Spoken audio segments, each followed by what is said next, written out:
నాటి వరకు వారంతా ఓ వెలుగు వెలిగిన నేతలు.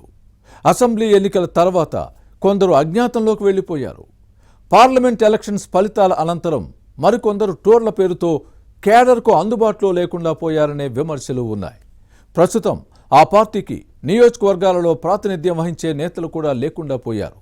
జెండా మోసే కార్యకర్తలు ఉన్నా నేతలు లేకపోవడంతో అయోమయం నెలకొంది. దీనికి తోడు పార్టీ అధినేత ఒకరిద్దరికే ప్రాధాన్యత ఇచ్చి మిగిలిన వారిని పట్టించుకోవడం లేదనే విమర్శలు ఉన్నాయి. దీంతో కసితో రగిలిపోతున్నారనే టాక్ నడుస్తోంది. ఈ పరిణామాలతో అక్కడ పార్టీ పరిస్థితి ఇప్పట్లో కోలుకునే పరిస్థితి లేకుండా పోయిందని కేడర్ చెబుతోంది. ఇంతకీ ఏ పార్టీలో ఈ పరిస్థితి ఉంది? ఆ జిల్లా ఏది? Was the story?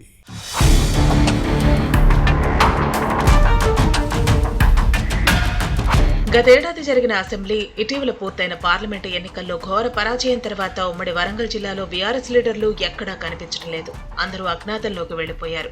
అసెంబ్లీ ఎన్నికల తర్వాత కొందరు క్రియాశీల రాజకీయాలకు దూరంగా ఉంటే, పార్లమెంటు ఎలక్షన్ ఫలితాల తర్వాత మరికొందరు ఇదే పని చేశారు. పార్టీ పరంగా ఎలాంటి కార్యక్రమాలు చేయకపోగా పత్తా లేకుండా పోవటం చర్చనీయాంశంగా మారింది. కొందరు ఇళ్లను విడిచి బయటకు రాకుండా ఉంటే, మరికొందరు టూర్ల పేరుతో ఇతర రాష్ట్రాలు, విదేశాలకు వెళ్లిపోయారు. దీంతో నియోజకవర్గాల్లో బీఆర్ఎస్ పరిస్థితి అత్యంత దయనీయంగా మారింది. అసెంబ్లీ నియోజకవర్గాల ఇన్ఛార్జీలుగా వ్యవహరిస్తున్న మాజీ ఎమ్మెల్యేలు, నేతలు తమ తమ సెగ్మెంట్స్ లో పార్టీ కార్యక్రమాలను పర్యవేక్షించకపోవడం విమర్శలకు తావిస్తోంది. అసెంబ్లీ ఎన్నికలకు ముందు ఎమ్మెల్యేలు, మంత్రులుగా చలామణి అవుతూ తమకు తిరుగులేదన్నట్టుగా రాజకీయాలు చేసిన నేతలంతా ఇప్పుడు అజ్ఞాతంలోకి వెళ్లిపోయారనే చర్చ సాగుతోంది.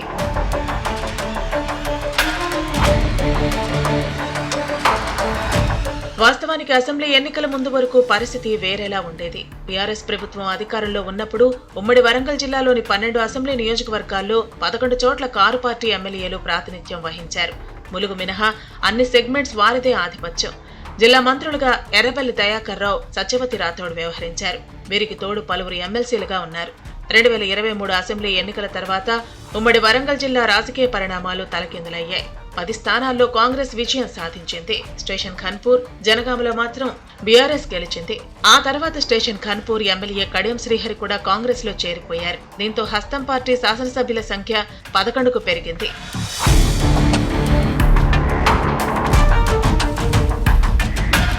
పార్లమెంటు ఎన్నికల్లోనూ బీఆర్ఎస్ అంతగా ప్రభావం చూపలేకపోయింది. కారు పార్టీ నేతలు మొక్కుబడి తంతుగా ప్రచారం చేశారనే విమర్శలు వచ్చాయి. కేసీఆర్, హరీష్ రావు, కేటీఆర్ వచ్చినప్పుడు తళుక్కున మెరిసి మళ్లీ కనిపించకుండా పోయారు. మాజీ ఎమ్మెల్యేలు నన్నపనేని నరేందర్, చల్లా ధర్మారెడ్డి, గండ్ర వెంకటరమణారెడ్డి, పెద్ది సుదర్శన్ రెడ్డి, శంకర్ నాయక్, రెడ్యా నాయక్, రాజయ్య, మాజీ మంత్రులు ఎర్రబల్లి దయాకర్ రావు, సత్యవతి రాథోడ్ కూడా జనాల్లో ఎక్కడా కనిపించడం లేదు.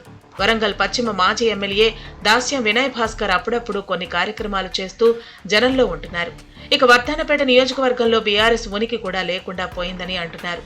మాజీ ఎమ్మెల్యే ఆరూరి రమేష్ బీజేపీలో చేరటంతో మాజీ మంత్రి ఎర్రబల్లి దయాకర్ రావుకు ఇన్ఛార్జి బాధ్యతలను అప్పగించింది కారు పార్టీ నాయకత్వం. కానీ ఈయన తన సొంత నియోజకవర్గం పాలకుర్తిపైనే ఫోకస్ చేస్తూ వర్ధన్నపేటపై దృష్టి పెట్టడం లేదనే విమర్శలు ఉన్నాయి. దీంతో ఇక్కడ కేడర్లో గందరగోళం నెలకొంది.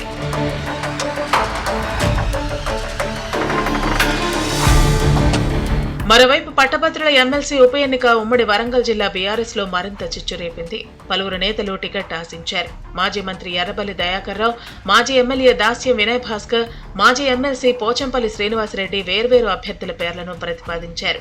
కానీ వీరి అభిప్రాయానికి భిన్నంగా కేసీఆర్ నిర్ణయం తీసుకున్నారు. జనగామ ఎమ్మెల్యే పల్లా రాజేశ్వరరెడ్డి అనుచరుడిగా పేరున్న ఏనుగు రాకేష్ రెడ్డికి టికెట్ కేటాయించారు. అసలే పార్టీ ఓటమి తర్వాత అధిష్టానంపై గుర్రుగా ఉన్న నేతలు పల్లా రాజేశ్వరరెడ్డికి కేసీఆర్ అధిక ప్రాధాన్యత ఇవ్వటంపై మరింత నొచ్చుకున్నారట. ఎమ్మెల్సీ ఉప ఎన్నికలో మనస్ఫూర్తిగా పనిచేయలేదని చెబుతారు. తొలుత బహిరంగంగానే విమర్శలు చేసిన నేతలు తర్వాత అంతా కలిసి పనిచేస్తామని మీడియా సమావేశాల్లో చెప్పారు. కానీ ఎమ్మెల్సీ బైపోల్లో ఎవరూ సహకరించలేదట. పార్టీలో కీలకంగా ఉన్న నేతలెవరూ రాకేష్ రెడ్డికి ప్రచారం చేయలేదనే టాక్ ఉంది. దీంతో ఎమ్మెల్సీ ఉప ఎన్నికలో బీఆర్ఎస్ ఓటమి పాలైంది. అయితే కారు పార్టీ సిట్టింగ్ స్థానంగా ఉన్న వరంగల్, ఖమ్మం, నల్గొండ పట్టభద్రుల ఎమ్మెల్సీ స్థానం చేజారటంలో కేసీఆర్, పల్లా రాజేశ్వరరెడ్డి చేసిన తప్పిదమేనని సొంత పార్టీ నేతలే చర్చించుకుంటున్నారు. అసెంబ్లీ ఎన్నికల సమయంలో బీజేపీని వీడి కారు పార్టీ కండువా కప్పుకున్న రాకేష్ రెడ్డి సీటు ఇవ్వటంపై పార్టీ నేతలు ఆగ్రహం వ్యక్తం చేశారు.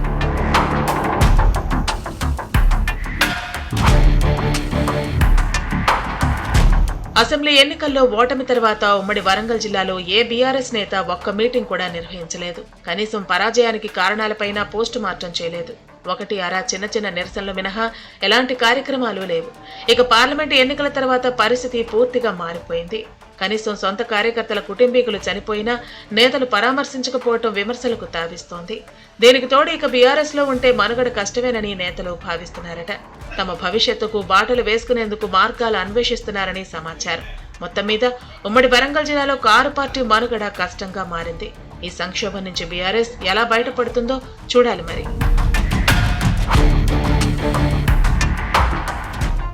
తనదా